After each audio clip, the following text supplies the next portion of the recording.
November 5th, 1975, Arizona wilderness. A logging crew driving home spots something hovering silently above the trees, a massive, glowing disc. While 6 men sit frozen in terror, 22-year-old Travis Walton makes the worst decision of his life. He gets out of the truck and walks toward the craft. A brilliant beam of light strikes him down. His friends flee in panic. When they return minutes later, both Travis and the UFO are gone. For 5 days, over 50 searchers comb 1,000 square miles of wilderness. Bloodhounds lose his scent at the exact spot he vanished.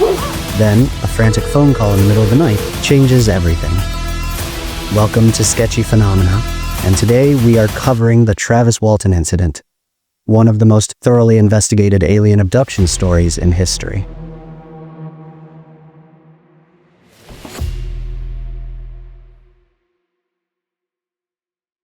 It was just after 6 p.m. on a crisp November evening in 1975. 7 men were driving home from a long day of logging work in Arizona's Apache-Sitgreaves National Forest. Travis Walton sat in the back of the crew truck with his co-workers: Mike Rogers, Alan Dallas, Dwayne Smith, John Gillette, Ken Peterson, and Steve Pierce. They'd been working a Forest Service contract, thinning trees in the Turkey Springs area about 30 miles south of Snowflake, Arizona. It was routine work for the crew, and they were looking forward to getting home after another exhausting day. As they rounded a bend on the dirt logging road, driver Mike Rogers suddenly hit the brakes. About 100 yards ahead, hovering silently about 15 feet above a clearing, was a large, glowing disc-shaped object. The craft was approximately 40 feet in diameter, emanating a yellowish-white light that seemed to pulse and shimmer. It hovered motionlessly, completely silent, casting an eerie glow across the forest floor. While his 6 co-workers sat frozen in the truck, Travis Walton made a decision that would change his life forever. Against the shouted warnings of his friends, he jumped out of the truck and ran toward the mysterious object. According to the witnesses, Travis approached to within about 20 feet of the craft. As he stood looking up at the hovering disc, it began to wobble slightly. Then it happened. A brilliant blue-green beam of light shot down from the craft, striking Travis in the chest and head. The witnesses described seeing Travis thrown backward about 10 feet, his body rigid, arms and legs outstretched. Mike Rogers later said it looked like Travis had been hit by lightning. Terrified, Rogers threw the truck in reverse and sped away from the scene. After driving about a quarter mile, the crew's panic began to subside, and they realized they'd left Travis behind. When they returned to the clearing just minutes later, both Travis and the UFO were gone. The forest was completely silent. There was no trace of their friend anywhere. What makes the Travis Walton case unique among abduction accounts is the independent corroboration that occurred that same evening. About 17 miles northeast of the encounter site, at approximately 6:15 p.m., just minutes after the Walton incident, Alan, a fire lookout observer, reported a very bright light moving across the forest canopy in the direction of Turkey Springs. He noted it in his official log, describing it as brighter than a helicopter searchlight, and moving in a way that seemed controlled and deliberate. The timing and location of this independent sighting would later become crucial evidence supporting the crew's account. Alan had no knowledge of what had happened to the logging crew, and wouldn't learn about it until days later, when investigators connected his observation to the Walton case. Forest Service records show that Alan was an experienced observer with over a decade of fire lookout duty. His report was considered highly credible by investigators. When the 6 crew members arrived at Mike Rogers' house around 7:30 p.m., they were in a state of shock. Rogers' wife, worried about their obvious distress, convinced them to call the police immediately. Navajo County Sheriff Marlon Gillespie arrived at the Rogers home around 9 p.m. The crew members were clearly shaken, their stories consistent but almost impossible to believe. Gillespie later admitted he initially suspected foul play. Perhaps the men had killed Travis and concocted the UFO story as cover. "I've been in law enforcement for 20 years, Gillespie told reporters. "I've never seen anything like the way these men acted."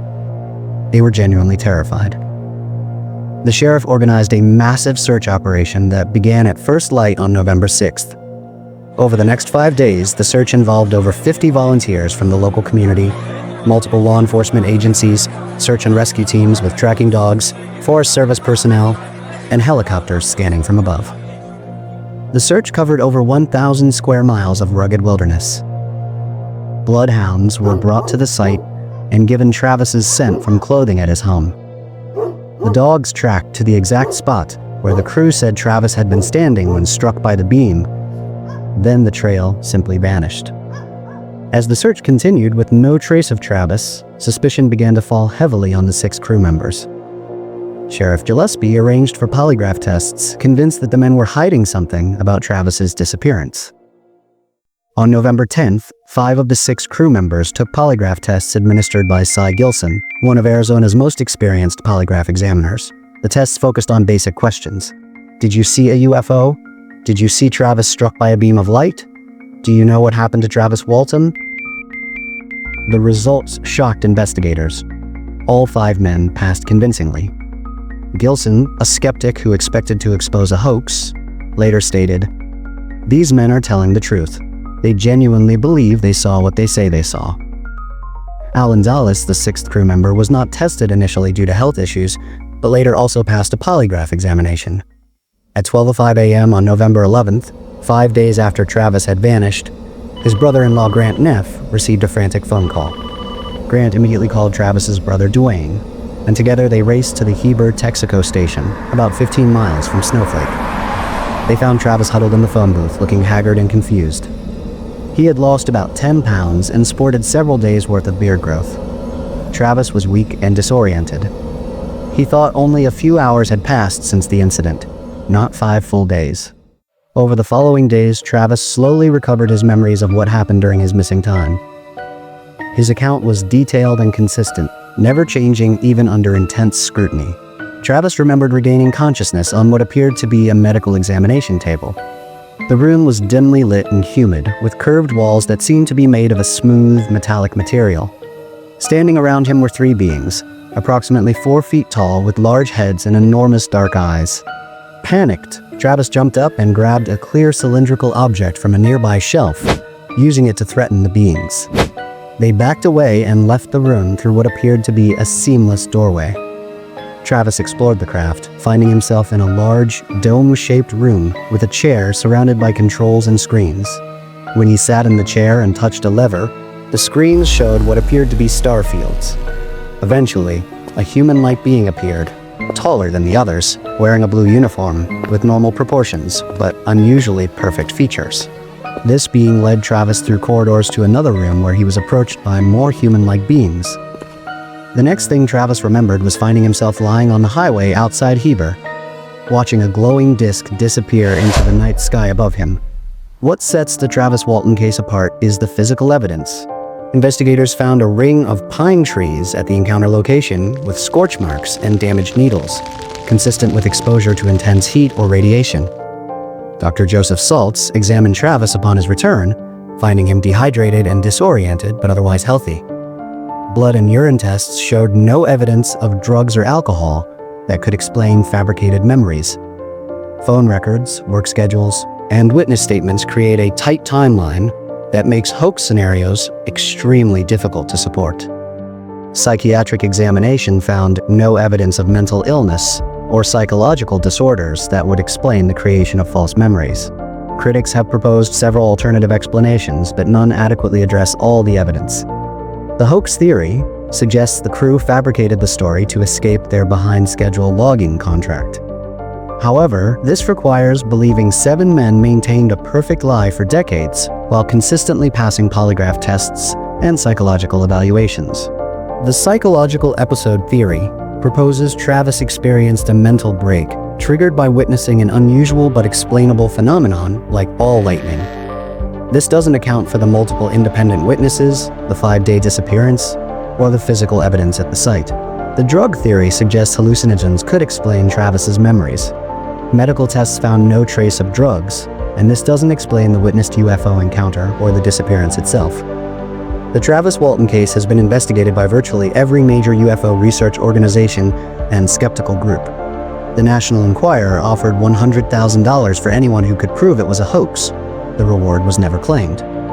Multiple television documentaries, books, and the 1993 film, Fire in the Sky, have examined the case from every angle. Nearly 50 years later, all 7 witnesses maintain their accounts. None have ever recanted or been caught in contradictions, despite intense scrutiny and financial incentives to reveal a hoax.